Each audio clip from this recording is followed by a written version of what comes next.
Sinakto ng masasamang loob sa pananalasa ng Bagyong Uwan ang panloloob nila sa isang fast food sa Santa Maria, Bulacan. Sa bayan naman ng Marilao, pulis ang nanloob sa loob ng isang convenience store. May report si Marisol Abduraman.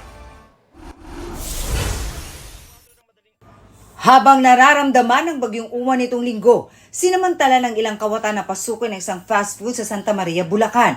Hulikam ang pagpasok ng lalaking naka-hood at face mask sa isang silid. Maya-maya pa, may hila na siyang vote. Nakaabang sa labas ang tatlo niyang kasabwat. Natuntun sa hot pursuit operation ang hideout ng grupo sa Caloocan. Timbog ang 2 sa 4 na suspect. Na-recover ang kanilang getaway vehicle. Pati ang itinapong vault sa NLEX pero wala na ang laman nitong 300,000 pesos. Wala na po siya ng pangangailangan sa amin. Pangangailangan po siya. Nagpanggap na may bibilhin ang lalaki na kapulang hoodie nang pumasok sa isang convenience store sa Santa Rosa 1 sa Marilao, Bulacan pasado alas 7 kagabi. Pero diretso siyang pumasok sa counter at nagdeklara ng hold up. Mula sa counter, naglakad siya kasama ang kahera papunta sa kwarto kung nasaan ang vault.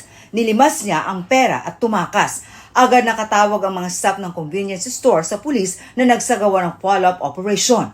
Tinry na pahintuin siya ng ating mga kapulisan na pinapahinto siya pero hindi siya huminto, and bagkos siya ay pinaputokan yung mobile natin, which prompted our personnel to return fire. Tinamaan ang suspect. Dinala siya sa ospital pero idinaklarang dead on arrival.